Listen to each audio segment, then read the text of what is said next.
Olá pessoal, aqui mais uma edição do Venha de Lá. E quem vem de lá hoje é Rafael Novaes. Antes de fazer a apresentação de Rafael Novaes e antes também de apresentar o tema que vamos abordar hoje, eu quero dizer que excepcionalmente hoje Bruno Fernandes não está aqui com a gente. Tomou vacina, Rafa, virou jacaré, está um jacaré acamado. Tá lá leado, tá reado, não pôde gravar com a gente hoje. Mas semana que vem ele volta, acho que sábado ele já volta para fazer o programa que a gente sempre faz, né, do bate-papo. Então ele não tá por isso. Mas a gente vai fazer, né, para não deixar a coisa cair. Rafael Novaes é meu colega de filosofia na UNEB, discente de filosofia no caso, professor de história de uma rede privada de ensino em Salvador, é militante comunista, membro do Núcleo de Juventude da Aliança de Batistas do Brasil, logo Rafael também é, como é conhecido aqui no Brasil esse termo, né, Rafa? Evangélico, e é coordenador nacional dos Cristãos contra o Fascismo. Então o tema que a gente vai conversar com o Rafael Novaes hoje é comunista evangélico. Como assim? Pois é. Rafa, eu queria te perguntar primeiro o seguinte: quem veio primeiro? Não vou perguntar se foi o ovo ou a galinha.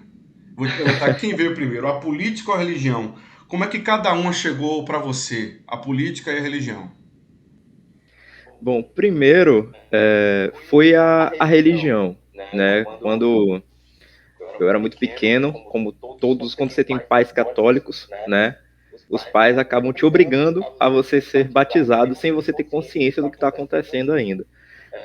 Então, fui batizado na igreja, na paróquia da Lapinha, né? Na igreja católica, pelo Padre Pinto, que talvez você já tenha ouvido falar já. Claro, claro. Antológico Padre Pinto.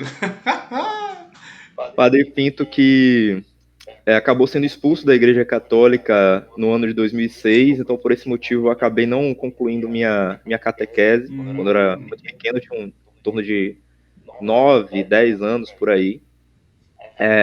Porque no dia do 2 de julho, que inclusive já estamos se aproximando do 2 de julho, né? É. No 2 de julho, ele bebeu e ele dançou com as pessoas, né, na festa. O jornalista do À Tarde se aproveitou, deu 2 cliques. Esses cliques rodaram o mundo, né? E aí chegando até Roma. E Roma, obviamente, não ia aceitar um negócio desse e acabou expulsando. Foi dito como um maluco. Ele acabou sendo expulso. Foi para o Candomblé, Foi. pintou o cabelo de rosa, né? Foi conhecido como pai de santo, mas a coisa mais interessante, né, que eu acredito que isso só acontece mais na Bahia mesmo, independente dele ter ido pro Candomblé, independente dele ter se tornado um pai de santo, pintado o cabelo de rosa, de se afirmar como um homem gay, na Lapinha, na Liberdade, na Soledade, no Barbalho, Santo Antônio, todos esses locais que ele passasse, as pessoas iam pedir a benção para ele, independente de qual fosse a religião, Isso é de porque o respeito dele era muito maior, independente do que inventassem, né? Estavam dizendo que ele estava louco. Uhum. E ele faleceu no ano de 2019, se eu não me engano foi 2019, e ele faleceu em uma paróquia lá de São Caetano, porque ele estava muito debilitado, e ambas as religiões se juntaram para poder cuidar do falecido padre Pinto, né? Então é uma imagem extremamente respeitada Sim. aqui Agora, na Rafa, Bahia. essa transgressão do Padre Pinto em alguma medida te influenciou?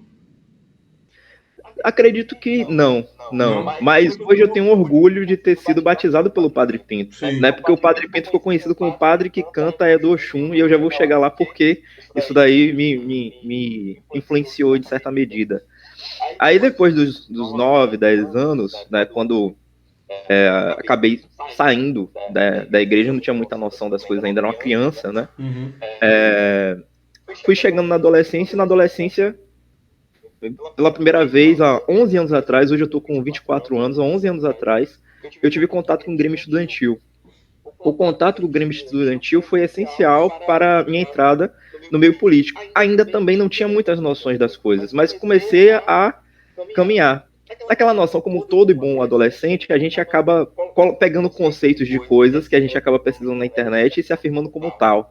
Então, eu me via como um agnóstico, mas ainda não tinha um estudo de fato do que era ser agnóstico. Nesse período, eu comecei a militar também em movimento estudantil partidário, né? Porque a maioria em Salvador, a escola, eu estudei a vida toda em colégio público, né? Foi no Colégio Anísio Teixeira, na Caixa d'Água, na ladeira do Paiva. Inclusive, foi o mesmo colégio que o Lázaro Ramos estudou, mas também teve gente não tão legal quanto o Lázaro Ramos que também estudou lá, que foi o Bocão, né? Mas enfim. Tem que ter o equilíbrio, né? Mas enfim. Quando você entra no Grêmio, quando você começa a participar do movimento estudantil, você é católico não praticante. Ou caiu na onda do materialismo total e quase ateu. Ainda estava caminhando para isso, para cair na onda do materialismo total, de que nenhuma religião, sabe, estava caminhando para isso, mas ainda não tinha muitas noções de conceito, estava caminhando para isso daí. E aí, cerca de um ano depois, comecei a bater no peito dizendo que eu era ateu, enfim. Aí comecei a andar mesmo no Grêmio Estudantil, que inclusive no ano de 2012, no ano seguinte, nos 2 anos seguintes, a gente conseguiu fazer uma grande manifestação que levou todas os estudantes da escola até o que hoje a gente chama o Bela Vista, né, que naquela época ainda não tinha, que é a próxima ali na Rota do Abacaxi, saiu numa tarde, porque a escola estava passando por um processo de desmonte que até hoje está passando, as escolas públicas estão passando um processo de desmonte. E aí, nesse mesmo período, comecei a andar com a galera do metal, comecei a ir para cemitério, tomar vinho, como todo e qualquer jovem daquele período, né, que iam para o Rio Vermelho, enfim. Então eu estava mais por este tipo de caminho, certo? Quando foi no ano de 2015 para 2016, eu entrei na universidade em História. Inicialmente no ProUni pela Unijorge, depois transferi meu ProUni para Católica. E não me arrependo, inclusive, né? Mas não foi na Católica que eu me aproximei da religião, não. Pelo contrário, na Católica eu consegui criar até um pouco de ranço, né? Porque tem alguns discentes da Católica, especialmente do curso de Teologia, alguns dos cursos de História, que tem umas ideias muito aleatórias, assim, da vida. Caminhando um pouco mais, no ano de 2018, eu comecei a notar que, na verdade, o meu problema não era necessariamente com a fé, mas sim a instituição religiosa como ela é, sabe, estruturada. Né? O meu problema principal era este. Não era necessariamente as pessoas que têm fé, ou vendo as pessoas como cega. Nesse período, lembrando também de que lá para o ano de 2016, um pouquinho antes, eu já estava me batendo no peito que era marxista e afins, e que tinha também umas noções erradas pelo próprio marxismo, no sentido de que a maioria dos marxistas tem uma leitura muito errada, vou dizer assim, de que ser marxista é ser ateu. Né? É uma doutrina ateia, vou falar assim. Então, no ano de 2018, eu comecei a notar isso. E, ao mesmo tempo, estavam acontecendo alguns tipos de disputas. Eu comecei a me aproximar cada vez mais, de Igreja Batista, né? Exemplo da Igreja Batista Senai, que fica aqui próximo ao meu bairro, fica no Barbalho. Lá eu ainda não me sentia muito à vontade, como me sentia numa igreja católica, quando ia com meus coroas, independente de eu ter me considerado por um tempo ateu, quando era o Dia dos Pais, quando era o Dia das Mães, e tinha algum tipo de missa especial na igreja católica, eu ia. Eu não tinha esse tipo de noção. E muito menos, nunca deixei de pedir a bênção para meus pais, os meus avós, sempre continuei fazendo isso. Porque você está pedindo a melhor coisa que aquela pessoa pode te entregar. Isso é coisa de idiota, deixar de pedir isso, né? Mas, enfim. Então, quando chegou nesse período, eu ainda não me sentia muito à vontade nessa igreja. Você provavelmente conhece a Igreja Batista Sinai. Ela tem alguns discursos conservadores, mas eu não condeno isso, porque cada pessoa, cada tipo de teologia, ela pode ser conduzida da maneira em que eles acharem melhor, da maneira que você achar que está se sentindo à vontade.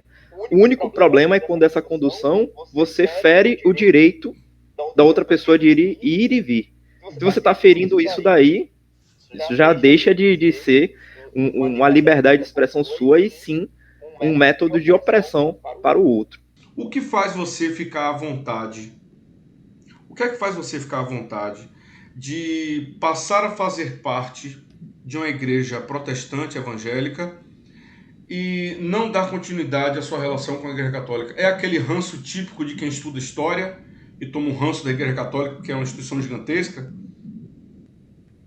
A Igreja Católica, ela não é a mesma da era medieval, né? E nem a mesma da era moderna. Ela mudou muito. Inclusive, ela está muito mais aberta. Existem padres que têm trabalhos sociais incríveis, mas eu me identifiquei mais ainda com os princípios batistas. Mas eu já vou chegar lá nessa parte, porque eu me senti mais à vontade em uma igreja batista. Mas eu acredito que talvez, mas só talvez, eu tenha pegado um parte do que você está querendo dizer, né, que é o ranço, pelo período que eu estudei história na católica. Eu acabei pegando um pouco disso, mas eu tenho um grande respeito, carinho e admiração, né, pela Igreja Católica. Eu não deixo de ir na lavagem do Bonfim.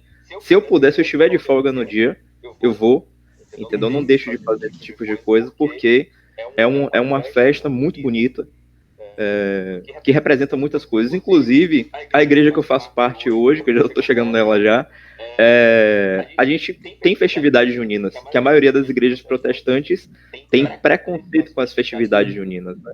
Mas enfim. O que remete à ideia de santo, não é isso? Exatamente.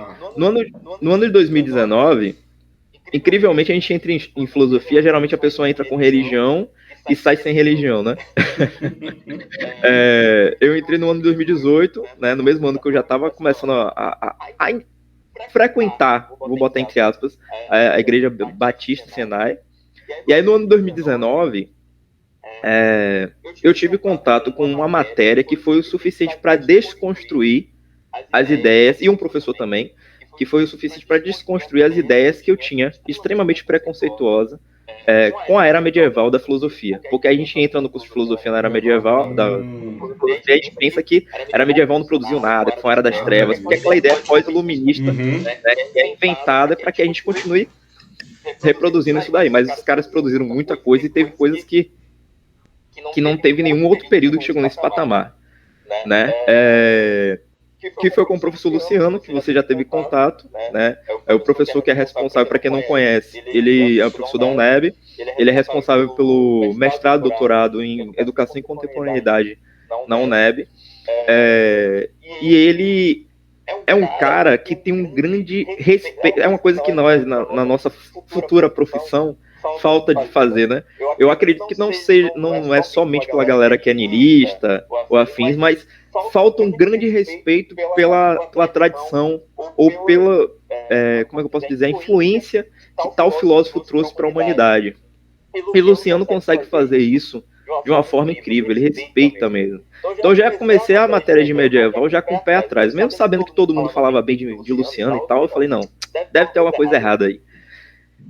Com a matéria de medieval, eu percebi que, na verdade, essa noção de que razão e fé, elas se separam, sabe? É uma noção totalmente, como eu vou repetindo, bem redundante, pós-iluminista. A razão e a fé, na era medieval, elas não estão separadas. E nem por esse motivo faz com que a filosofia que eles estejam produzindo seja menor. Não é porque o cara tem fé que a filosofia que ele está fazendo é ruim, vou falar assim. Às vezes, muitas vezes, isso parafraseando o próprio Luciano, tem pessoas que não possuem fé, que produzem alguns tipos de material que não chega aos pés de alguns filósofos que possuem fé. Então, isso aí é uma visão mesmo ultrapassada, vou dizer assim. E graças a isso, eu já tinha contato com uma outra igreja, assim, de longe, que é a Igreja Batista Nazaré, que já tem um histórico de luta muito grande, e que eu já olhava assim e falava, rapaz, essa igreja traz alguns partidos políticos para poder dialogar, traz movimento social. Aí eu ainda olhava assim, mas ainda não tinha uma noção profunda, né, da sua história. Então, no final do ano 2019, início do ano 2020, antes de acontecer essa pandemia que a gente está vivendo, eu comecei a visitar a Igreja Batista de Nazaré, fui entrando cada vez mais no convívio com as pessoas e me senti extremamente abraçado por aquela igreja. E aí, o que é que, chegando naquela pergunta sua, Santiago, que você disse, o que é que faz com que o jovem consiga se sentir, como é que eu posso dizer assim, contemplado em uma igreja evangélica? O que é que faz com que eu, enquanto jovem militante comunista, me sinta abraçado, acolhido? É o olhar de respeito, vou falar assim. Ao contrário da maioria dos centros religiosos que eu já tinha visitado de tradição cristã, eu sou uma pessoa que tem várias tatuagens, né? As pessoas que não... eu também tenho um brinco, eu já tive cabelo verde, né? Então a maioria dos locais que eu visitava era sempre um olhar assim, pensava, ó, esse cara aqui ele ainda vai ter que mudar para se adequar ao espaço. Esse cara aqui tá vivendo uma fase, ele não vai, né? Ele vai mudar. Cristo vai chegar nele, né? Então, eles têm essa noção. E já na Igreja Batista de Nazaré, não. Acredita que Cristo, né, a experiência de Cristo está em todos nós. Todos nós somos pecadores. Então, Cristo vive em nós, habita em nós. Não nos julga. Se a gente ficar julgando o tempo todo as pessoas que estão à nossa volta, que tipo de construção, né, que a gente está fazendo do Evangelho? Entendeu? Então, assim, eu me senti abraçado. Eu não esqueço do primeiro dia que eu fui, era uma professora da UNEB que estava fazendo a pregação, a professora Camila, ela é professora de letras. Ela também é comunista, só que ela é de um outro partido, que não é o que eu faço parte hoje. Ela é coordenadora da classe da Mangueira, que é a classe que eu faço parte, a classe dominical que eu faço parte. Ela estava pregando sobre teologia feminista. E aí, em algumas igrejas, se chegasse só a palavra feminista, não precisa nem falar a palavra teologia, que isso aí seria uma blasfêmia gigante para eles. As pessoas iam apedrejar ela. Com certeza iam expulsar, iam dizer que ela estava louca, enfim, ou que ela precisava se converter. Naquela igreja, na Igreja Batista de Nazaré, a grande maioria das pessoas são de idade, sabe? Tem em torno de 50, 60, 70 anos. E eu, na hora que eu tava vendo ela pregando, eu pensei, rapaz, esse pessoal aqui é mais coroa, eu não sei se eles vão gostar do que ela tá falando, não. E aí, na hora que ela terminou de pregar, as pessoas se levantaram e falaram amém. E aquilo dali, pra mim, foi impressionante. Porque eu não esperava. Sabe aquele plot twist que a gente não espera no final do filme? Foi basicamente aquilo dali. E aquilo dali me marcou. Entendeu? Então eu percebi, esse espaço aqui, eu posso ser como eu sou, posso pregar o que eu acredito, e além disso também, eu posso ser aceito e acolhido. E posso falar com orgulho para outras pessoas. Olha, gente, se vocês querem conhecer um outro tipo de igreja evangélica, não fazendo aquele tipo de pregação, porque assim, Jesus pregava com tanta calma para chegar um evangélico às 7 horas da manhã gritando no ouvido dos outros, né? Então, no ônibus ainda, no espaço público, mas enfim. Eu acredito que a pregação do evangelho não é a gente pegar uma Bíblia, começar a falar, não, Jesus vai te converter hoje, você vai mudar hoje. É acolher a pessoa, é abraçar a pessoa que está passando fome, a gente dá de comer, a pessoa que está com sede, a gente dá água, né? A pessoa está sem roupa, dá uma roupa àquela pessoa. Isso é o evangelho, né? O evangelho é o acolhimento. Não é a gente necessariamente ser evangélico porque tem medo de ir para o inferno, ou ser evangélico porque quer ir para o céu. Esse tipo de lógica não serve a Jesus, no sentido de que você não está sendo bom porque você tem que ser bom. Você está sendo bom porque você tem medo de punição divina. E ser bom por ter medo de uma punição não é ser bom. Né? Isso daí já é ensinado por filósofos há 1500 anos atrás. Agostinho falava sobre isso. Você é bom porque você tem medo de ser condenado, você não está sendo bom. E olha que naquela época não tinha nem aquela visão de inferno, né? Porque ainda não tinha acontecido aquela visão de inferno que foi construída pela própria Igreja Católica. Então, é basicamente isso. Rafa, deixa eu pegar o gancho. E aí, eu procuro ter também um mínimo de caráter didático nesse... Eu e Bruno, né? A gente procura ter esse caráter didático também aqui no programa, que é a gente furar um pouquinho a bolha e ir para conceitos que talvez alguém que esteja assistindo não sabe exatamente do que trata. Então por isso eu vou te pedir paciência em relação a isso, mas queria que você sintetizasse para a gente o que é comunismo e o que é cristianismo. Eu sei que isso aqui é falar conceitual sobre os dois, dá para passar o dia todo aqui. Mas tente sintetizar, por favor, assim, para você, um jovem de 24 anos, né? O que é comunismo e o que é cristianismo. É engraçado pedir para um marxista ser sintético, porque a gente geralmente falha miseravelmente em ser sintético.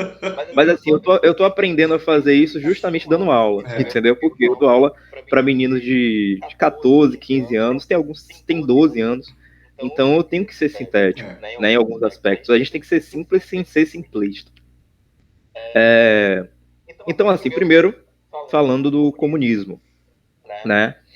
Uma coisa que as pessoas têm uma noção muito errônea é que socialismo, a palavra socialismo surgiu com Marx, mas não surgiu com Marx, né? Assim como Locke, não começou a surgir a palavra liberalismo a partir de Locke. Locke foi o pai do liberalismo clássico, né? Então Marx também não surgiu a palavra socialismo com ele.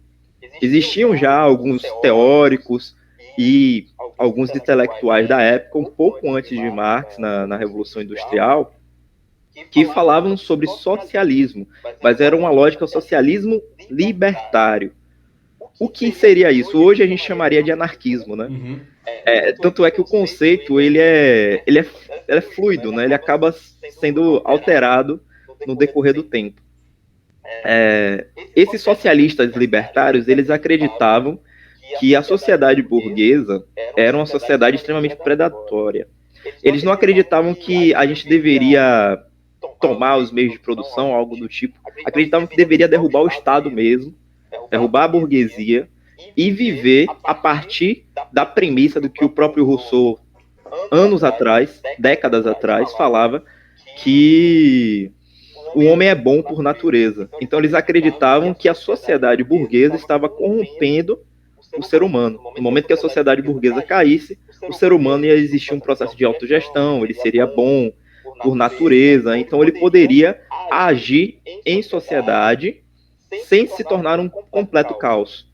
Então, por esse motivo, eles acreditavam que aquilo dali era o principal foco, né, do socialismo libertário, que eles chamavam de socialismo libertário. Marx, né, ele surgiu em meio a tudo isso. Ele já tinha algumas noções dos trabalhadores e afins, mas ainda assim não tinha necessariamente o que hoje a gente chamaria de ciência política ou de ciências sociais. Ainda não existia a palavra ciência voltada para a questão social, né? Então foi a partir dele que surgiu isso, né? Inclusive, a pessoa odiando ou amando Marx, a gente tem que ver essa contribuição que ele trouxe para a humanidade. Então, quando ele olhou para isso, ele falou: gente, beleza, o ser humano é bom, mas ele está corrompido por essa sociedade capitalista.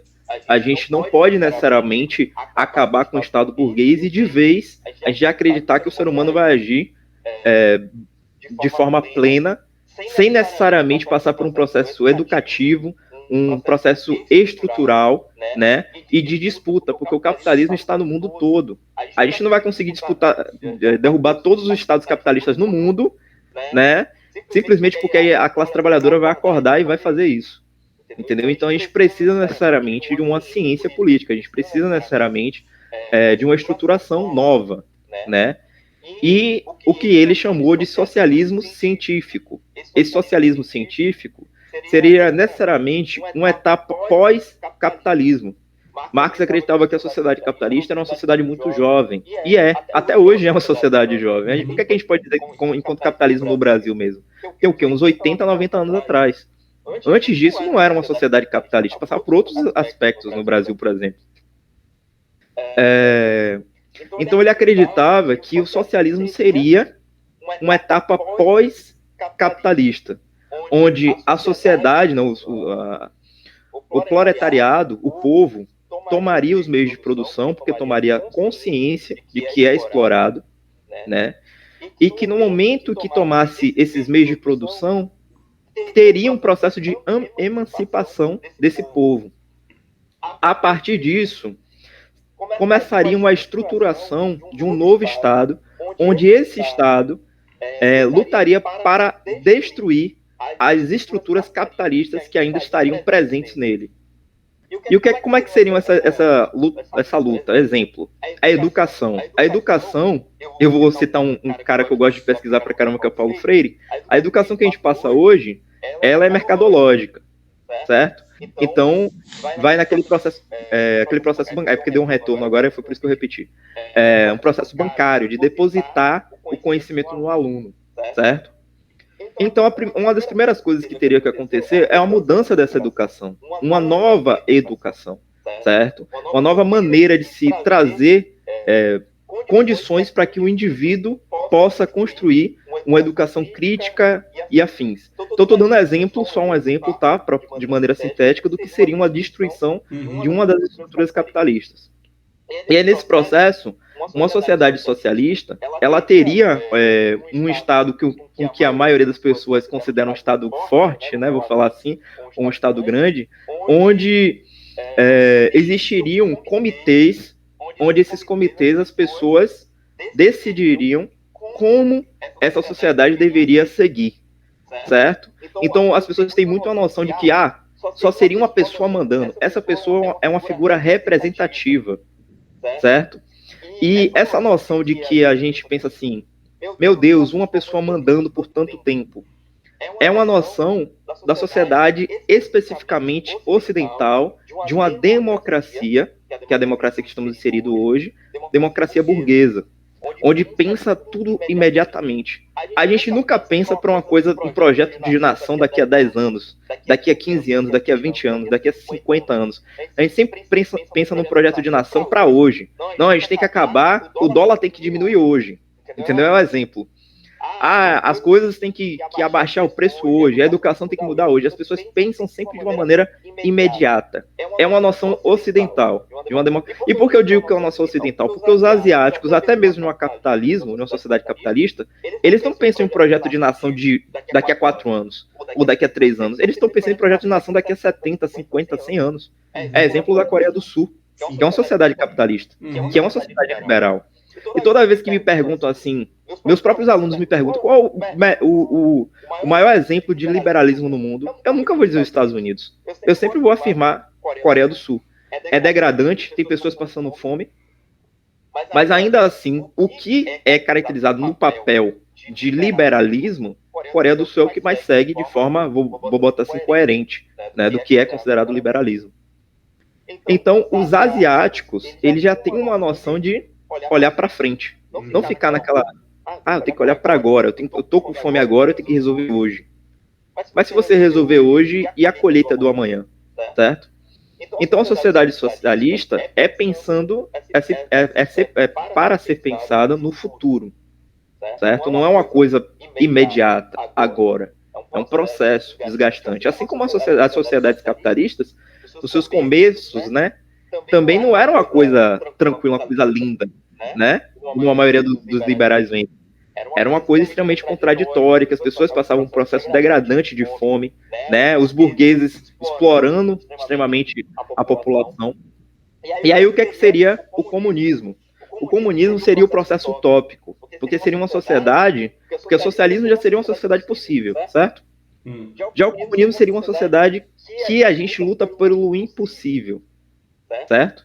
No sentido que o socialismo tem um Estado grande, forte, onde existem determinados tipos de controle, e o comunismo acabaria esse Estado. Seria uma sociedade sem classes, sem hierarquia, sem necessidade necessariamente de Estado, porque o ser humano evoluiu a tal ponto que compreende que não necessita mais de um Estado com leis, regras, para determinar o que ele deve fazer. Não precisa necessariamente de um patrão para determinar que ele tem que trabalhar. Ele vai trabalhar porque ele compreende que aquela sociedade, para funcionar, é necessário o seu trabalho, é necessário o seu esforço, certo? Ele não vai trabalhar porque ele está pensando no final do mês, mas sim porque ele sabe que existe um projeto para o futuro. Entende? Então, a sociedade comunista é uma sociedade utópica.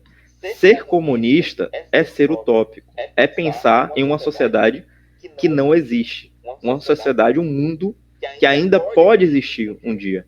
E aí muitas pessoas se perguntam assim, tá, você é muito jovem, em algum momento você vai envelhecer e você vai parar de acreditar nisso. Eu não acredito que ser utópico é só noção de jovem, mas se for só ser noção de jovem, eu espero morrer jovem. Porque ser jovem é ser feliz. Porque quando a gente é jovem, eu olho para o meu pai, por exemplo, meu pai tem quase 60 anos de idade. E eu considero muito mais jovem do que eu, por exemplo. E ele é muito mais feliz, com certeza. Entendeu? Então eu prefiro, durante a minha vida, lutar por coisas que eu acredito, né? Do que necessariamente me prender a discursos que eu não prego. Me fala aí, Rafa, por favor, a respeito da outra coisa que você acredita que é o cristianismo. Faz uma síntese pra gente da sua leitura sobre o cristianismo. Tranquilo. O cristianismo, certo? É uma segmento, é uma tradição religiosa que as pessoas seguem aos ensinamentos de Cristo. Ou seja, independente de quais outros profetas bíblicos tenham pregado outras coisas, certo? Mesmo que sirvam de base para Jesus, ainda assim, o nosso principal mestre, vou colocar assim, principal maneira de se seguir, maneira de se imitar, modo de vida, é o de Jesus.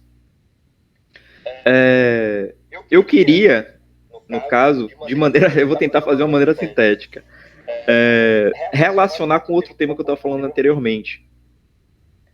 Alguns teóricos marxistas leram o cristianismo e viram o cristianismo primitivo, as primeiras sociedades cristãs, como até socialismo primitivo ou comunismo até, né? Porque viviam em um processo de autogestão. Um exemplo de Engels, né, que vai ser o único teórico branco, de fato, que eu vou citar aqui hoje, que era um inglês e tal, que em 1890 ele escreve Socialismo Científico e em um capítulo completo dele, ele fala necessariamente dessa sociedade cristã. Depois vem a Rosa Luxemburgo, décadas depois, que fala sobre socialismo e igrejas. E ela começa a caminhar e entender de como essa sociedade cristã primitiva, que era oprimida, que era perseguida pelo Estado, que era morta pelo próprio Estado, se tornou a expressão opressora do próprio Estado. Como é que essa sociedade chegou a isto, certo? Então, é a partir dessa premissa, né, que algumas igrejas protestantes e afins, óbvio que não pegam de Rosa Luxemburgo, tá, gente? Muitos séculos atrás, antes de Rosa Luxemburgo, existiam alguns que já falavam retorno a essas igrejas primitivas, lutando contra essas instituições, a maneira que a instituição se tornou. Então, começa esse processo de retorno a essa sociedade primitiva. Mas o que eu quero dizer é que mesmo esse retorno acabou criando outros tipos de estrutura, acabou criando outros processos de opressão dentro da própria religião, dentro da própria tradição.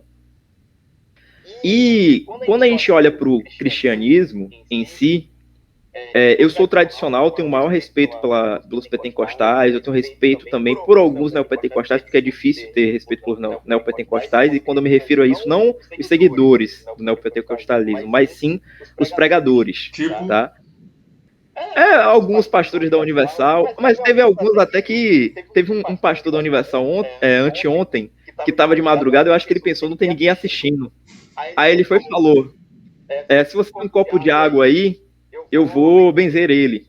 Mas se você não tem um copo de água, tem conhaque, tem vinho, tem vodka, você pode pegar. Isso aí virou um meme que está sendo compartilhado, então alguns pastores da Universal me representam. Muito boa essa, muito boa. Virou uma resenha isso daí, mas enfim. Continuando. Mas não criticando necessariamente toda a Universal, porque quando eu chego de madrugada, às vezes, ou de noite, vou falar assim, no Aquidabã, tem pessoas da Universal, Aquidabã é um bairro daqui de Salvador, contextualizando para quem está assistindo, né? Tem pessoas, é um local que tem muitos moradores de rua. Então tem pessoas da Universal dando sopa a esses moradores de rua. E isso é um trabalho cristão, né, na minha compreensão. Né? Porque quando você olha para o Evangelho, e aí quando perguntam como é que você quer ser um bom servo, e aí é respondido, para ser um bom servo, você deve servir ao outro. Porque a compreensão de Cristo, a compreensão de Jesus é que todos nós, absolutamente todos nós, Jesus habita em nós.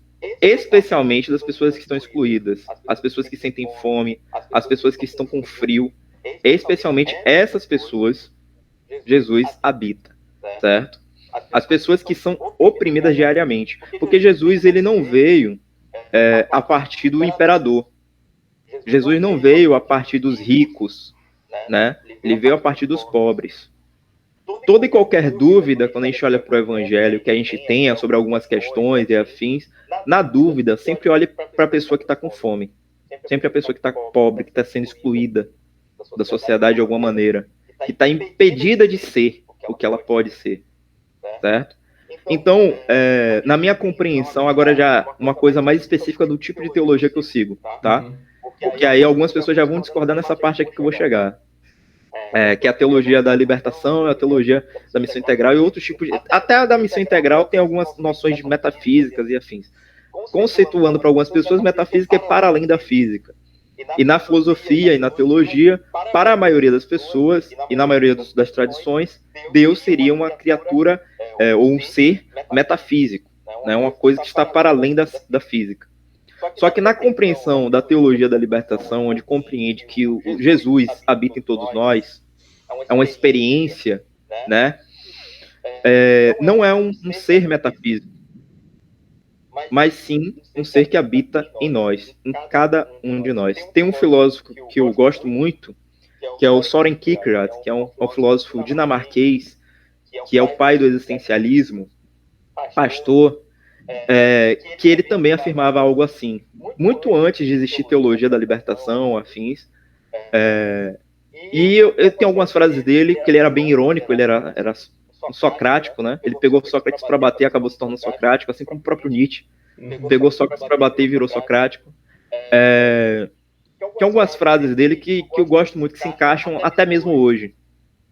Quando perguntavam a ele se ele era cristão, ele falava, eu posso até ser cristão, contanto que o bispo não seja. Porque se o bispo for cristão, eu não sou cristão. Porque na Dinamarca em que ele vivia, no século XIX, o bispo, a representação de bispo, era um parlamentar. Os luteranos, que brigaram tanto para poder mudar, reformular e afins, eles estavam fazendo a mesma coisa da Igreja Católica, lá na Dinamarca. Eles se tornaram parlamentares. O bispo tinha direito a 10 hectares. Né? Então ele olhava para isso e falava, rapaz, isso não é cristianismo, não. Você está utilizando da palavra para conseguir benefícios próprios. Então isso não é ser cristão. Então ele falava, eu sou pastor evangélico. Tá? Ele não falava a palavra evangélico, né? Mas ele falava que era um pastor. Mas eu posso até ser cristão contanto que o bispo não seja. A mesma coisa ele falava também da filosofia. Porque ser filósofo naquela época era ser seguidor de Hegel. E ele não curtia muito Hegel. Então quando perguntava a ele, você é filósofo? Ele falava, eu posso até ser filósofo, contanto que o Hegel não seja. Porque se o Hegel for filósofo, eu não sou filósofo. É boa essa é boa. Lembrando que eu, enquanto da tradição marxista, eu sigo muitas questões materiais do próprio Hegel, né? Mas enfim. Então o cristianismo eu tentei fazer de uma forma sintética, até mesmo da minha própria a tradição que eu prefiro seguir e algumas referências que eu sigo, é basicamente isso, né? O cristianismo é seguir a Cristo, é o modelo de vida de Cristo, né? As pessoas acreditam que ser cristão é necessariamente uma pessoa que quer ir para o céu, a pessoa que tem medo do inferno, algo do tipo. Não, ser cristão é seguir a Cristo, ao seu modo de vida, né? E aí, indo para uma outra coisa que muitas pessoas também não... que tem essas divergências, as pessoas têm uma noção de que toda igreja evangélica é igual. Inclusive, a gente já vai chegando nos outros assuntos, né? Toda igreja evangélica e todo evangélico é igual. Todo evangélico pensa da mesma maneira e afins.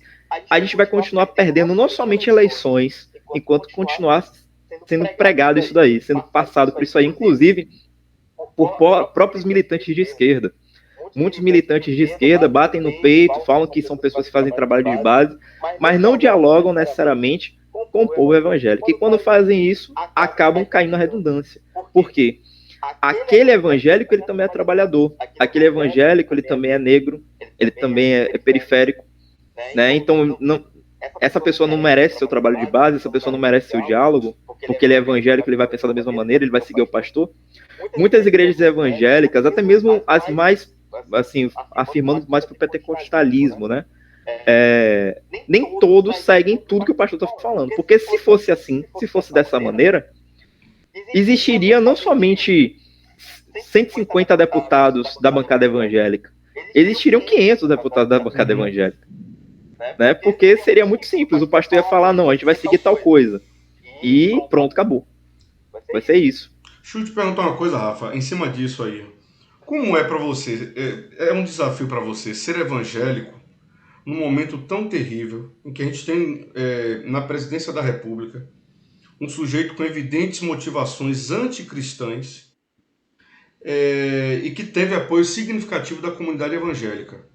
A falha está na comunidade evangélica, a falha está no modo como os movimentos sociais de esquerda se relacionam com essa comunidade, querem impor a questão do identitarismo. Em que medida o identitarismo tem falhado ou não tem, é a pessoa evangélica que tem que abrir a cabeça. Como é que você lê isso dentro desse contexto atual de um presidente que é anticristão? É muito bom você dizer que o presidente é anticristão, porque eu tenho essa compreensão mesmo. Como você viu, o próprio conceito do cristianismo é se a pessoa tem fome, se a pessoa tem sede, você tem que alimentá-la, você tem que acabar com a sede daquela pessoa. Se você tem condições de negociar sobre vacinas, se você deixa de negociar, né, várias vezes, isso daí é anticristão, né? Isso daí é um genocídio, né? Eu vou ter que fazer um recorte um pouco maior, mas por a gente ser de filosofia, a gente pode fazer esse tipo de recorte. Se eu fosse só de história, eu não poderia, mas na filosofia a gente pode. É por isso que eu era de história, migrei para filosofia, por isso. Filosofia a gente pode fazer genealogia, que aí pode pegar lá de 1000 anos atrás e acabou. A gente não precisa necessariamente ficar preso a documentos para poder estar conceituando as coisas. Não que os documentos não sejam... Não, claro, mas a gente não é nossa, vou dizer assim, nossa doutrina. Nos anos... Na ditadura militar no Brasil, as pessoas têm uma noção de que as igrejas católicas, a igreja católica, também as pessoas têm uma noção de que toda a igreja católica é unificada e segue 100% ao que a igreja católica está pregando. A igreja católica, em certa medida, apoiou a ditadura militar, mas nem todos os padres apoiaram, certo? Então, esses padres, eles estavam muito mais entretidos a fazer os seus trabalhos de base. Alguns desses padres foram filiados até o Partido Comunista do Brasil, certo? Ajudando as pessoas que estavam fazendo luta armada no Brasil. E aí algumas pessoas vão dizer, isso aí é contraditório com o próprio cristianismo. Bom, o cristianismo não pode se calar perante a opressão. Vejam bem, não era o padre que estava pegando em arma. Ele estava ajudando as pessoas que chegavam feridas em sua paróquia. Certo? Então, tem até, para quem não tem muita consciência disso e que não quer pesquisar muito, tem um filme que eu recomendo, que é o filme do Marighella. Isso mostra um pouco. Tem a presença de um ator, que é o pastor Henrique Vieira, que faz parte da mesma aliança de batistas que eu faço parte, depois eu vou falar um pouquinho sobre isso. Ele está lá representando um padre, certo? Que ajudou Marighella e que acabou sendo morto. Isso não é um spoiler do filme, porque isso aí todo mundo sabe que Marighella acabou sendo morto, né? Então, mas enfim. E a necessidade da sociedade, a necessidade da sociedade que estamos inseridos, que passa fome, que passa frio, alinhava muitas vezes ao discurso que a esquerda estava fazendo, não somente na ditadura militar, mas um pouquinho depois dela. Então, por esse motivo, o trabalho de base dessas igrejas estava muito alinhado com o trabalho de base dos partidos políticos, movimentos sociais, mais voltados para a esquerda. Quando chegou nos anos 80, surgiu alguns outros partidos políticos eminentes do própria ditadura militar. A exemplo do PT, que já nos anos 80 90, eles já viram a grande importância de existir um núcleo evangélico no seu partido. Que até hoje existe esse núcleo evangélico, inclusive meu pastor já foi presidente desse núcleo evangélico por 2 vezes. Certo? Lembrando que quem é petista não é comunista. Ser petista é totalmente diferente de ser comunista, mas enfim. Então, esses movimentos sociais estavam alinhados com essa base, anos 80, anos 90, e aí começou anos 2000. Muitos movimentos de esquerda, quando o Lula ganhou, viram e falaram, rapaz, a gente não precisa mais necessariamente da base, porque agora Lula já venceu, então a sociedade vai começar a andar por um progresso e a gente não vai precisar necessariamente estar aqui. Cada vez mais que esses movimentos foram se afastando das bases e foram voltando somente para as próprias universidades e afins, né? O movimento universitário foi crescendo e afins, foi deixando um espaço aberto para a direita trabalhar. Tem um filósofo chamado Henrique Dussel, que é um filósofo da libertação e afins, que o que ele falou há décadas atrás chamavam que era coisa da conspiração, era a teoria da conspiração. Mas hoje o que a gente está vivendo parece que o que ele estava falando não era a teoria da conspiração. Ele diz que o movimento norte-americano de dar golpes na América Latina se cansou de dar golpes militares na América Latina, que possam ser fotografados, que possam ser filmados, que possa desmascarar o que é esse patriotismo norte-americano de democracia e afins. Então eles começaram a dar golpes a partir das próprias igrejas evangélicas.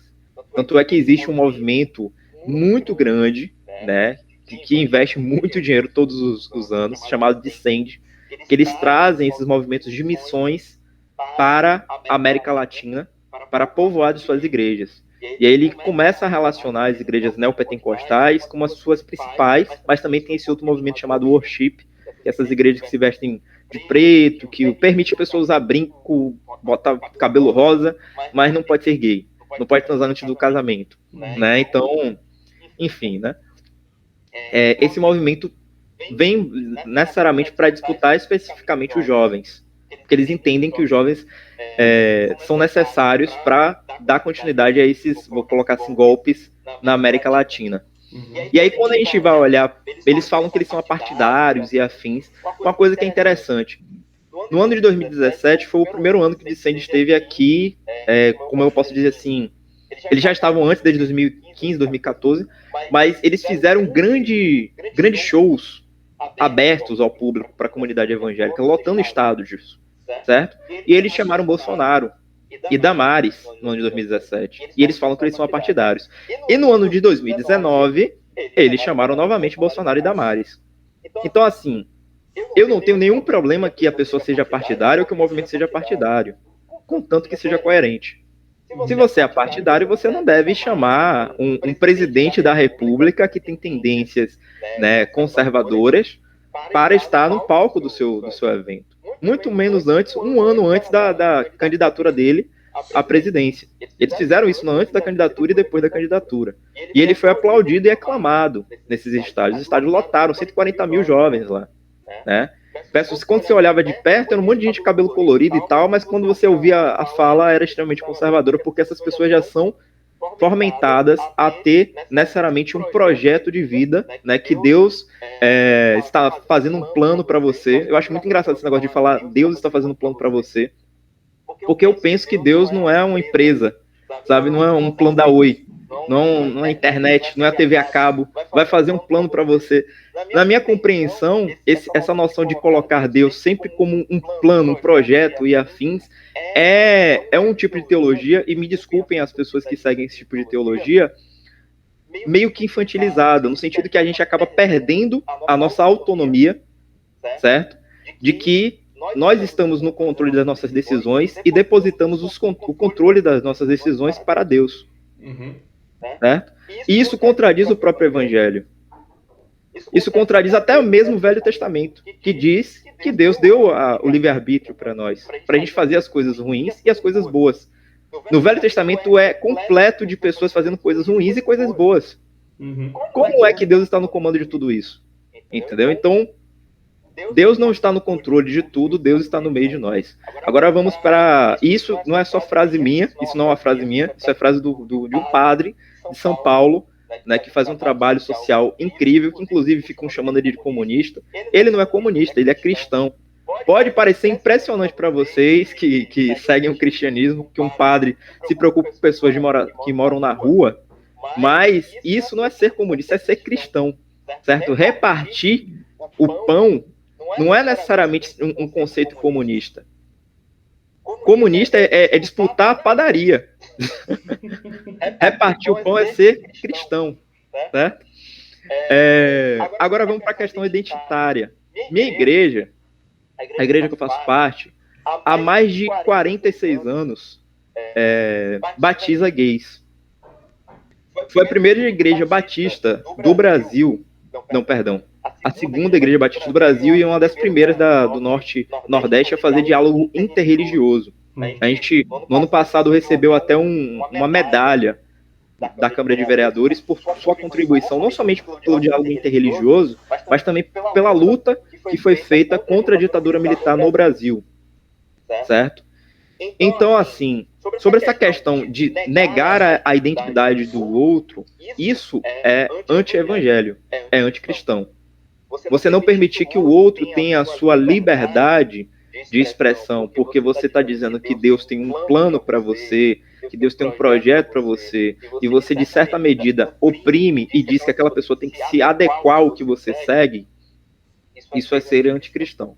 Agora, porém, quando também as pessoas tentam impor, certo, que a sua identidade esteja de acordo com a sociedade que você está inserido, também existe um processo de negar isso. Então, é normal essa disputa, certo? É normal conservadores, eu vou dizer normal, que muita gente vai ouvir assim, vai falar, não é normal a pessoa me apedrejar, me matar. Então, quando eu estou dizendo normal, é o processo da sociedade, a sociedade em si.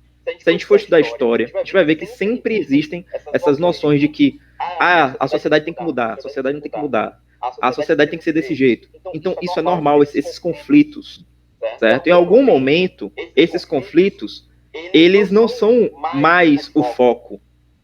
O exemplo de quando não é mais o foco. Independente de qual seja a identidade do seu irmão, a gente sabe que está acontecendo um projeto de nação que é de genocídio.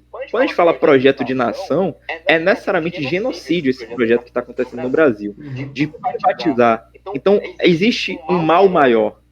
Como é que você vai impor, né, que a identidade do irmão está acima desse mal de pessoas morrendo, de pessoas passando fome na rua, certo? Então, assim, no momento que o conflito de identidade se torna maior do que o conflito da fome do irmão que está próximo, é contraditório ao próprio evangélico. E como é que a gente pode dialogar com pessoas que são evangélicas, que são conservadoras e que têm essa noção e afins? Muito simples. Muitas pessoas dessas igrejas já fazem um trabalho, né, de alimentar o próximo, de ver a dor do outro. No próprio evangelho, a gente já vê alguns trechos que dá para mostrar o quanto Bolsonaro é anticristão, a exemplo de um trecho de Lucas, que diz que você não pode adorar ao dinheiro e adorar a Deus. Porque no momento que você está adorando o dinheiro, você não está adorando a Deus. E no momento que você está adorando o dinheiro, ou no momento que você está adorando a Deus, você não está adorando o dinheiro. Basicamente isso Jesus disse, certo? Mamon significa dinheiro, ou adoração ao dinheiro, ou um Deus, né, do dinheiro. No momento que a gente olha para as expressões que Bolsonaro faz, as decisões que ele toma, é um processo de adoração ao dinheiro, né? E isso a gente já dava para ver muito antes da eleição. Quando ele falava que ele pegava dinheiro público para comer gente, né? Quando ele fazia esses tipos de coisa, a gente já via que ele estava fazendo um processo de adoração ao dinheiro. E aí alguns vão dizer assim, mas peraí, rapaz, a gente vai colocar um outro cara que também foi corrupto, porque a noção, né, que a maioria, né, vai pensar que todos os políticos do mundo são corruptos e afins. O que a gente tem que focar não é somente apresentar as contradições do próprio Bolsonaro, mas também não só trazer, eu enquanto comunista, uma representação política que vá abarcar todos os problemas do mundo, porque não vai. O que eu, enquanto comunista, devo trazer é um projeto. O projeto que eu acredito é esse daqui. A representação política imediata para agora é essa, mas isso não significa que vai trazer o projeto que eu quero. Porque a gente tem que frear o que a gente está sofrendo. Tem muitas pessoas, muitos militantes que se dizem orgânicos e afins, que não estão lutando contra um Bolsonaro de agora, porque estão pensando já em 2022, numa possível eleição em 2022.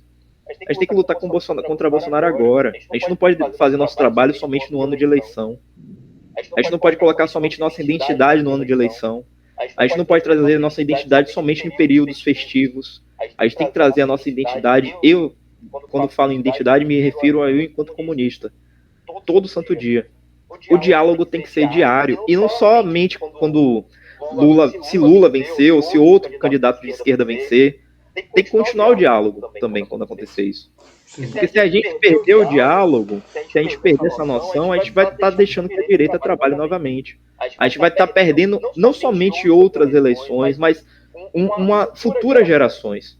Porque as pessoas nunca pararam para pensar que com o golpe de 2016, com Temer, com o congelamento da educação, da saúde, são 20 anos, ou seja, uma geração inteira de pessoas que não vão ter novas oportunidades a partir dos sistemas públicos, né, de saúde, de educação, por conta de um golpe que aconteceu, que foi orquestrado pela burguesia no Brasil.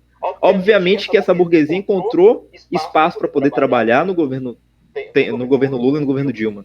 A gente não pode dizer que não. Os bancos faturaram pra caramba nesses governos. Mas ainda assim também foi irresponsabilidade nossa. Eu não gosto muito desse negócio de falar assim, eu avisei, apontar o dedo na cara do irmão e falar assim, eu avisei. Tudo que a gente está sofrendo agora, eu avisei. Isso para mim é uma coisa que é antimilitante também. Porque no momento que você aponta o dedo na cara da pessoa com um ego inflado, falando eu avisei, bate no peito e ridiculariza aquela pessoa que porque votou em Bolsonaro, afins, a gente afasta essa pessoa da gente. Como é que a gente quer fazer revolução afastando a classe trabalhadora de nós? Entendeu? Então, os dois lados, tanto a pessoa que não acredita em nenhum tipo de identidade, que na verdade vive em identidade, e certo, as igrejas pentecostais vivem em identidade, certo? Tanto a identidade evangélica, quanto também eles trazem muitas pessoas negras para estarem nos seus eu vou dizer palco, né? Que é quase um show que eles fazem. Não diminuindo a condição do show, porque muitas igrejas assembleanas fazem um trabalho de base incrível, muito bonito. Tenho amigos que são assembleanos, inclusive. Eles trazem essas pessoas negras, as mulheres especialmente, então eles estão trazendo a identidade. Não é negando a identidade, mas sim compreendendo que existem múltiplas identidades na sociedade brasileira. Mas a gente militante também falha quando a gente pega a nossa identidade, impõe para o outro e acha que vai ser por isso mesmo. E quando eu estou dizendo impor, eu vou dar um exemplo muito simples. Eu não estou falando de questões LGBTQIA+, eu estou falando de um comunista, por exemplo. Sim. Eu impor dizendo que não só o projeto comunista é o projeto possível para a sociedade. Porque você vai estar tirando o senso crítico daquele indivíduo. Você vai estar impondo uma coisa para aquele indivíduo. Certo? E não é a gente impor ideias que é disputa de ideias. Não é a gente falar, não, isso aqui é o melhor, que a gente vai conseguir fazer convencer a pessoa. Não é assim. É um processo muito mais difícil. Acredito eu, já chegando em outra problemática, né, que o Big Brother deixou muito mais evidente, que todo mundo se considera militante hoje. Né? Muita gente bate no peito e fala, eu sou militante, não sei o quê. Mas o que é ser militante? E aí, falando para as pessoas aí que estão assistindo a gente hoje. Ser militante vem da palavra militar, que surgiu lá para o século XIX, só que a gente acabou impondo, não de forma anacrônica, em outros períodos de época. Exemplo, que Locke, que foi o pai do liberalismo, a gente considera ele como militante do liberalismo, porque ele também agiu de forma orgânica em uma organização. Então, necessariamente, ser militante é você estar organizado também. Você precisa, necessariamente, não estar um indivíduo que está num apartamento em casa fazendo textão no Facebook. O textão no Facebook também não é necessário? É. Mas isso não é ser militante. Você está fazendo um ativismo através das redes, certo? Não estou diminuindo o seu trabalho, a pessoa que está assistindo hoje aqui. Mas ser militante é estar organizado, organicamente, certo? É você conseguir reunir a teoria e a prática. Você não pode ficar somente na teoria, no sentido que você só tem que ficar lendo Marx, ficar lendo Lenin. É extremamente necessário que você leia, para você entender os métodos organizativos. Mas é também necessário que você esteja na prática, que você vá na rua todos os dias, que você não somente deixe para dialogar na universidade, que você dialogue com seus pais, com seus familiares, com seu vizinho. Todas essas pessoas são povo. Povo não é somente o meio universitário que você está, não é somente a crítica que Santiago faz, né? O pessoal que vai para o Rio Vermelho beber, não é somente o pessoal do Rio Vermelho, certo? Todas essas pessoas são povo. Se a gente deixar de dialogar com nossos familiares, com os nossos colegas, não vou dialogar com meu tio porque ele é bolsonarista. Eu tenho 4 tios que são evangélicos e que eram as pessoas que faziam com que eu tivesse mais ranço ainda pelos evangélicos, que são bolsonaristas, 2 deles, dos 4, mas eu garanto que os outros 2 também votaram. E eu não vou deixar de dialogar com eles por conta que, eles votaram em Bolsonaro, eles são monstros. Não, eu tenho que dialogar com eles. A gente não pode pensar que todo e qualquer brasileiro que votou em Bolsonaro, 56 milhões de pessoas que votaram em Bolsonaro, são fascistas. Outro conceito também que foi, eu vou falar assim, desconceituado, é o fascismo, né? Fascismo é uma das estruturas da sociedade e que existem pessoas que defendem esse tipo de estrutura. Mas muitas pessoas defendem de forma inconsciente, porque não tem uma noção crítica. Mas não é você que vai impor a crítica àquela pessoa. É através do diálogo, apresentando referências. Né? A gente que vai falar, não, isso aqui é fascismo. Pronto, não é assim. Né? Então, o conceito de comunista foi desconceituado, vou falar assim. O conceito de fascismo foi desconceituado. Assim como o conceito de ditadura militar também acabou sendo desconceituado. Né? Não, por todos os lados. A direita desconceituou umas coisas, porque eles também não têm muitas noções teóricas, né? Eles têm um grande intelectual que é o Olavo de Carvalho, que não tem noção nenhuma do que é comunismo, do que é socialismo. Assim como tem muitos militantes que não têm muita noção, ou militantes não, ativistas, vou falar assim. Sim. Ativistas que não têm noção do que é fascismo, certo? Eu vou dar um exemplo de que mesmo quando o Bolsonaro acaba cair, eu, enquanto coordenador nacional dos cristãos contra o fascismo, eu posso garantir que mesmo quando o Bolsonaro cair, a estrutura fascista no Brasil vai continuar. Porque a estrutura fascista não é a representação de um cara. São de várias estruturas sociais que... A estrutura fascista é de quando um jovem negro, ele não pode sair com guarda-chuva na rua, que ele pode ser alvejado no dia de chuva. Isso é uma estrutura fascista. Isso significa que todo policial... Aí vamos para outra questão também. Todo policial é fascista? Não. A estrutura da polícia é fascista, mas o policial é trabalhador. Ele é pai de família. Ele merece o diálogo também. Se a gente está falando que a gente é contra a militarização da polícia, a gente tem que explicar por quê. Não é a gente impondo, tem que acabar com a polícia militar. Sabe como muito ativista faz. A gente tem que dialogar e mostrar que a militarização da polícia faz com que o cérebro dessas pessoas que estão no meio militar também sejam afetados e a sociedade inteira seja afetada. O policial militar no Brasil, ele não é treinado para salvar, para trazer segurança ao povo, mas sim para matar. Ele é feito para guerra. E isso todo policial sabe. Ele é treinado para isso. Então, quando a gente fala que é contra a militarização da polícia, é justamente esse processo. Certo? E eles gostam tanto de usar exemplos dos Estados Unidos, de Europa, de não sei o quê. A gente vai pegar exemplos desses daí. Quantos desses países europeus têm uma polícia militar tão unificada quanto a nossa? Dessa maneira, desse tipo de estrutura, de hierarquia, de opressão que eles mesmos sofrem dentro da própria estrutura. Certo? Então, a gente não pode caracterizar um processo fascista somente a imagem de Bolsonaro. Bolsonaro, eu vejo ele como neofascista. Ele representa as amarras desse novo neoliberalismo. Eu vou dizer novo do novo, porque neoliberalismo sempre vai se fomentando. Aí vão dizer assim, mas não existe teoria do neoliberalismo. Tá, mas existe prática, certo? Se existe prática, existe conceito também a partir disso daí. Rafa, antes de... Pode falar. Não, eu queria puxar para uma que você estava no caminho falando um pouco de violência, né? De ser um procedimento para um determinado valor, para uma ideologia. Eu queria citar para você um trechinho que está no Evangelho de Mateus 10, 32 a 36. O trecho é: eu não vim trazer a paz, mas a espada. Essa fala é atribuída a Jesus Cristo.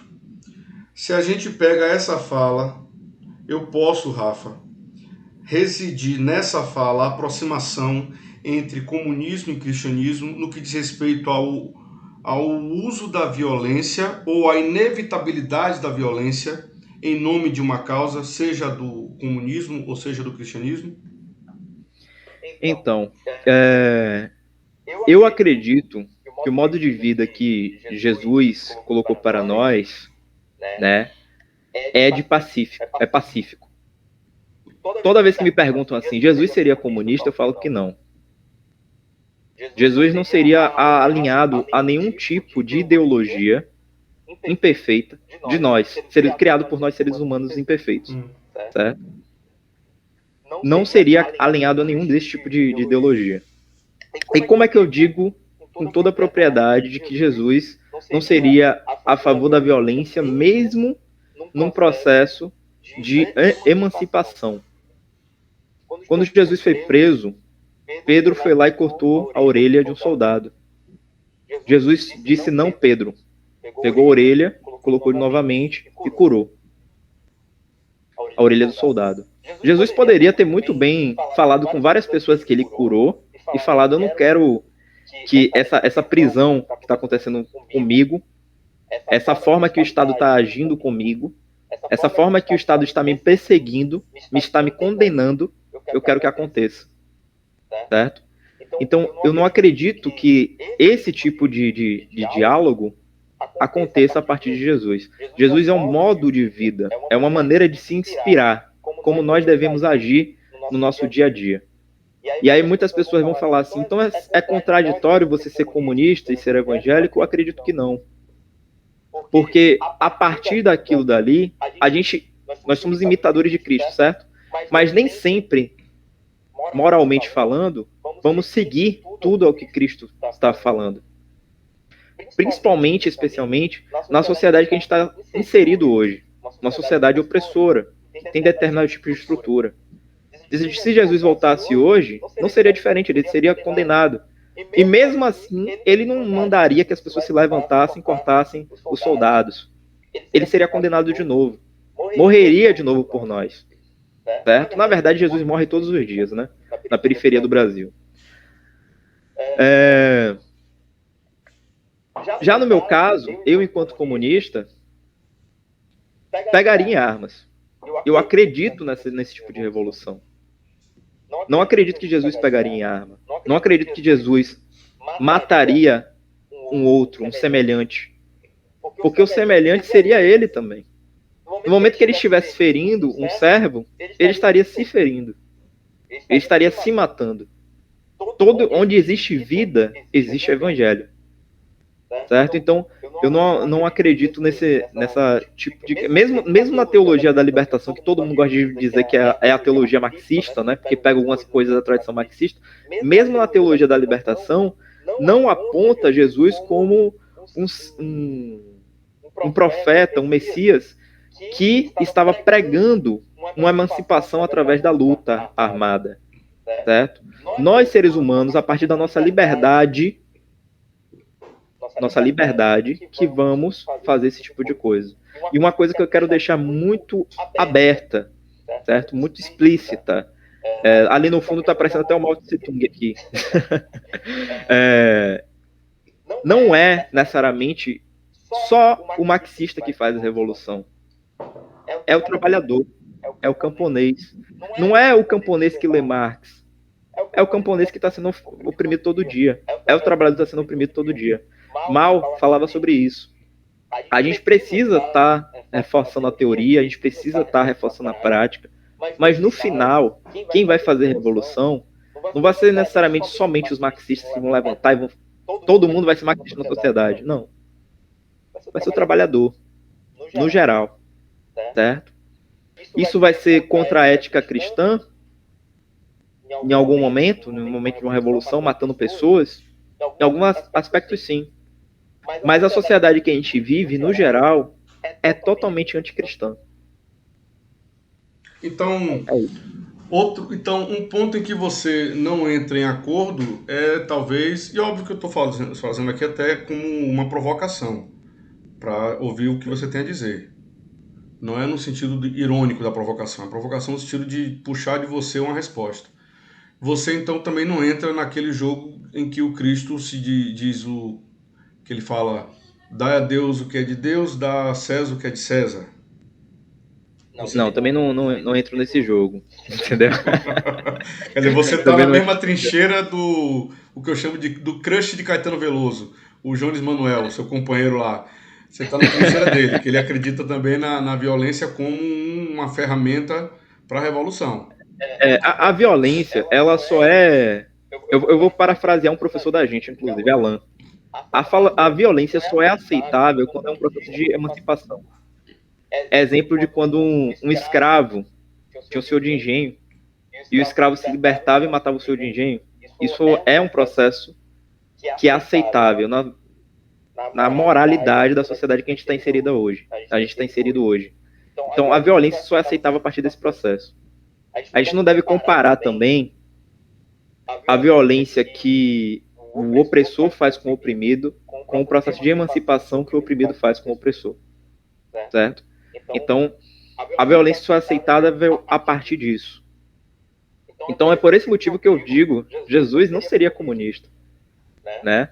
Ele não seria liberalista, ele não seria nenhum tipo de ideologia que a gente tem hoje. Seria um defensor, como um pastor Henrique Vieira diz, né? Defensor de direitos humanos. A gente poderia caracterizá-lo como isso. Inclusive, eu queria falar um pouquinho sobre as entidades que eu faço parte, né? Porque eu acabei falando sobre muitos conceitos aqui, mas acabei não falando das entidades que eu faço parte.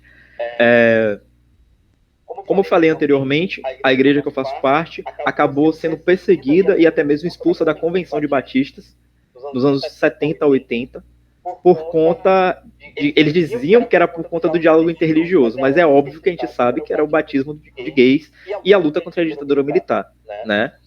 Inclusive, o pastor da época, o pastor Djalma, ele era presidente da Convenção de Batistas aqui na Bahia. Só para você ter uma noção da representação que o cara tinha. E ele acabou sendo expulso mesmo assim. Por conta do seu diálogo interreligioso, ele ficou cerca de 30 anos na Igreja Batista de Nazaré. E na Igreja Batista de Nazaré, lá mesmo, por trazer pai de santo, mãe de santo, trazer várias religiões para poder dialogar e afins, ele ficou conhecido, ele morreu lá em 2020, no ano passado, causas naturais. Ele ficou conhecido como pastor Djalma de Ogum. Ficou conhecido assim. O meu pastor, que é formado em filosofia, teologia, que é o pastor Joel, ele é conhecido como pastor que canta Edo Oxum. E aí eu completo aquele negócio, né? Lembra que eu falei que existe uma ligação também com o padre? O padre era conhecido como o padre que cantava Edo Oxum. Meu pastor é conhecido como o pastor que canta Edo Oxum. Primeiro ele canta porque é uma música bonita. A gente não deve deixar de cantar porque não é uma música... É uma música muito bonita, né? Inclusive, se depois vocês quiserem ler a matéria, saiu no Correio. Se vocês pesquisarem assim, Pastor Joel canta do Oxum, vocês vão encontrar essa matéria. Em 2005, foi formada a Aliança de Batistas do Brasil. A Aliança de Batistas do Brasil foram várias igrejas que se denominam batistas, mas que não se sentiam contempladas pela convenção. Mas isso não significa necessariamente que foram criadas para ser uma oposição à Convenção de Batistas, não é isso.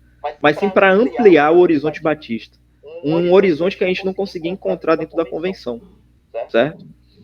Então a Aliança de Batistas surgiu assim. Existe também a Aliança Internacional de Batistas, que fica nos Estados Unidos, certo? Mundial, internacional, depende de como está a tradução, que é ligado a gente. E existem várias igrejas espalhadas por território nacional que tem essa noção, né, do evangelho como uma maneira de libertação do ser oprimido, certo? Libertação dos seus corpos e afins. E eu vou citar alguns pastores, espero que se algum dos pastores estiverem assistindo hoje, não se sintam chateados por não ter citado, porque são muitos, então não tem como citar todo mundo. A Odia Barros, o exemplo dela, ela é uma das maiores referências de teologia feminista no Brasil. Ela é responsável pela Igreja Batista Pinheiro, né, uma igreja que tem um trabalho enorme com jovens. Então, ela é uma grande referência. Hoje também tem o pastor Henrique Vieira, que ele é muito... É o pastor pop, vou falar assim, né? Ele é do Rio de Janeiro. Ele tem, eu acho que 500 mil de seguidores no Instagram. Ele é filiado ao PSOL. Ele faz uma grande resistência. Já participou de vários programas de TV. É ator. Enfim. Ele faz uma oposição fundamental ao fundamentalismo no Rio de Janeiro. E vou citar um outro pastor, chamado pastor Felipe, que ele é um pastor autodeclarado gay, né, o primeiro pastor batista autodeclarado gay do Brasil, e que faz parte também da Aliança de Batistas. Minha igreja foi uma das fundadoras da Aliança há mais de 15 anos atrás. A gente vai fazer um congresso daqui a alguns dias, né? Então, é isso. A cada 2 anos tem uma mudança de presidência. A atual presidência é a Nívia, que é daqui de Salvador, uma mulher negra, periférica, que é dupla pertença. Rafa, o que é dupla pertença? É uma coisa que é muito complexa e que, mesmo que eu fosse sintético, eu acho que nem eu mesmo entenderia, porque é uma coisa muito profunda, mas eu vou falar assim: o que é dupla pertença? É uma pessoa que pertence a 2 religiões ao mesmo tempo, a 2 doutrinas ao mesmo tempo. Ela é candomblessista e ela é batista.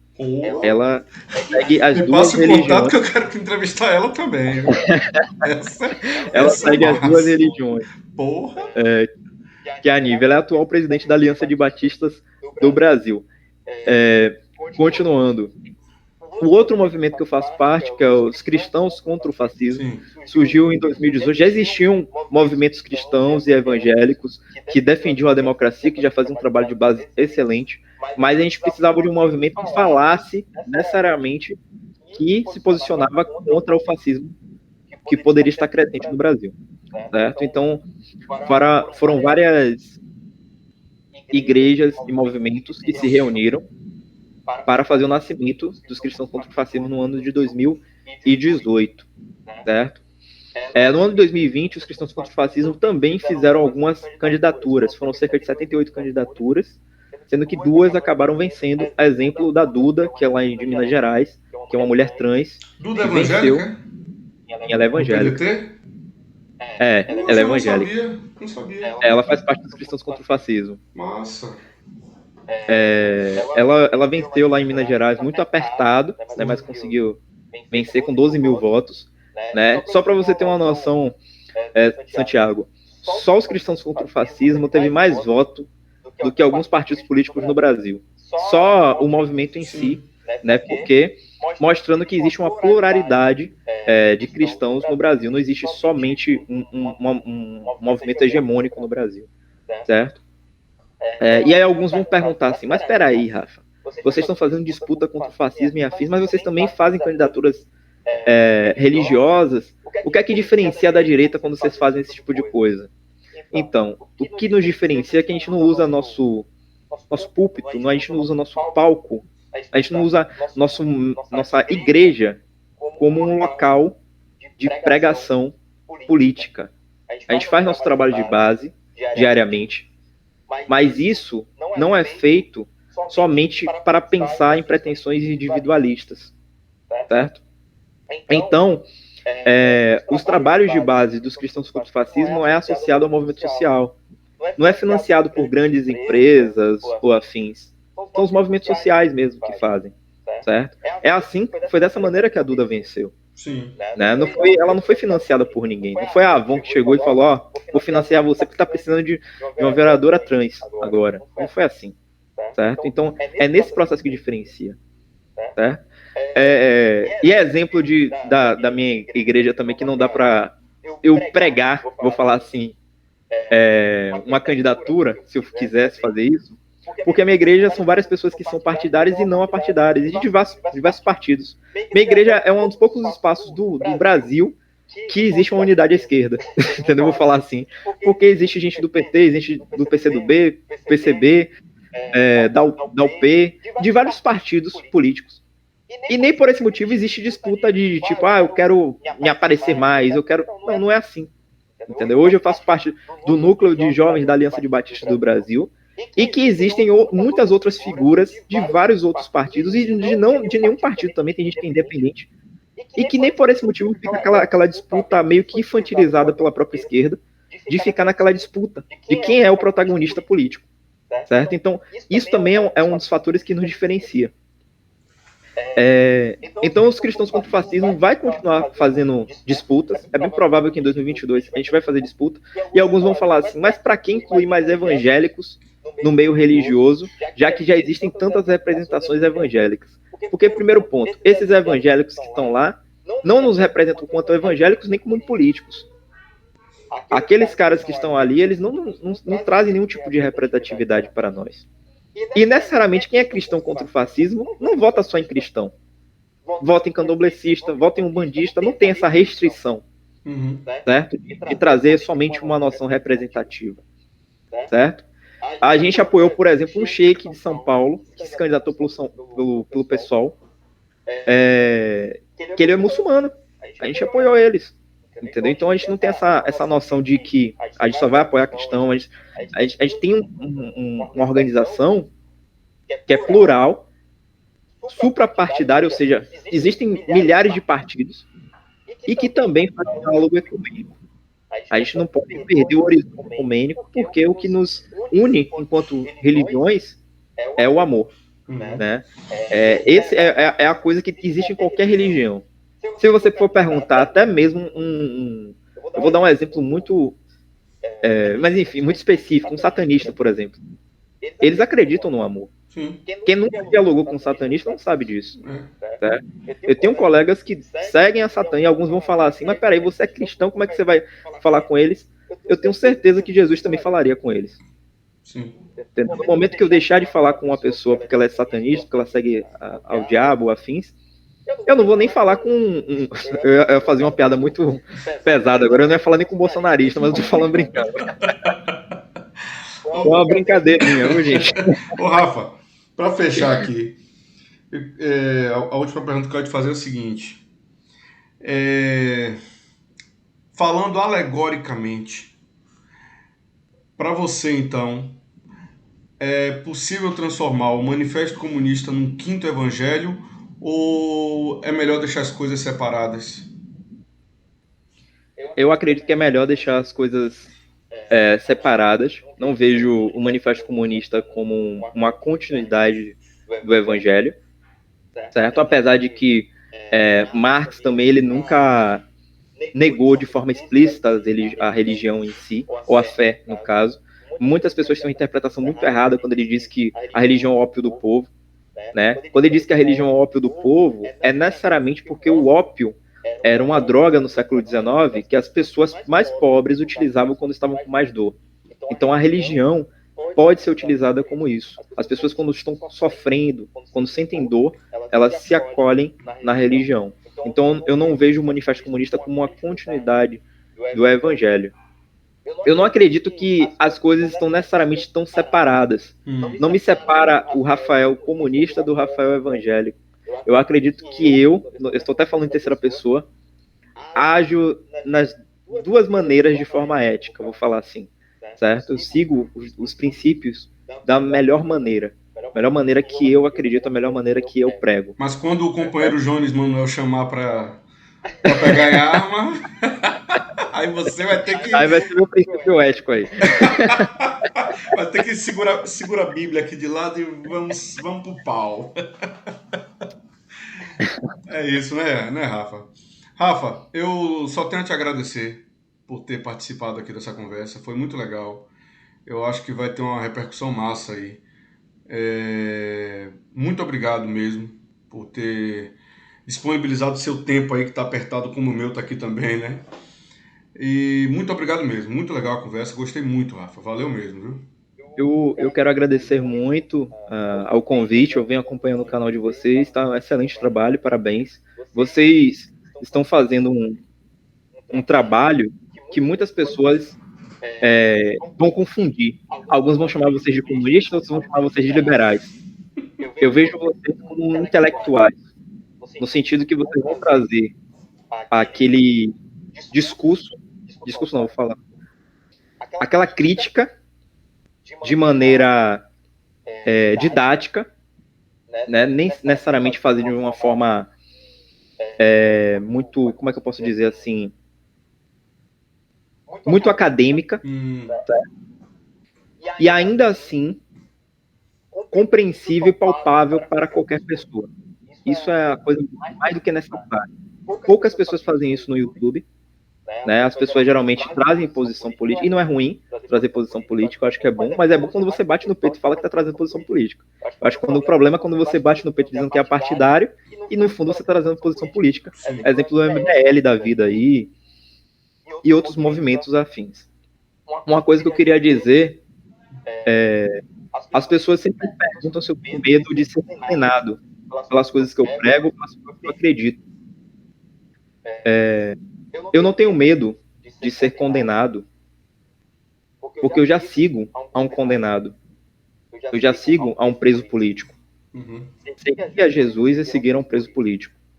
Alguns perguntam assim, você tem medo de ir para o inferno? Eu não sigo a Jesus porque eu quero ir para o céu. Eu sigo a Jesus porque eu sigo a Jesus, porque eu acredito no modo de vida dele.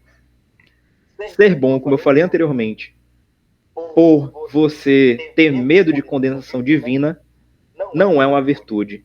E especialmente não é uma virtude de Cristo. Então, eu sou bom, eu busco ser bom todos os dias, porque eu acredito nisso. E quando me perguntam, o que é que você acha das pessoas ruins e das pessoas boas? Eu sempre digo o seguinte, não me importa se a pessoa é ruim ou se a pessoa é boa. O que importa, de fato, é se ela está tentando ser melhor hoje do que ela foi ontem. Mas é isso. Valeu, Rafa, valeu, muito obrigado mesmo. Valeu aí pelas bonitas palavras que você colocou pra gente aí. Muito legal a conversa, valeu mesmo. Obrigado por quem está assistindo, passe adiante, compartilhe, se inscreva no canal, comente, dê sugestões e semana que vem tem mais. Venha de lá. Um abraço.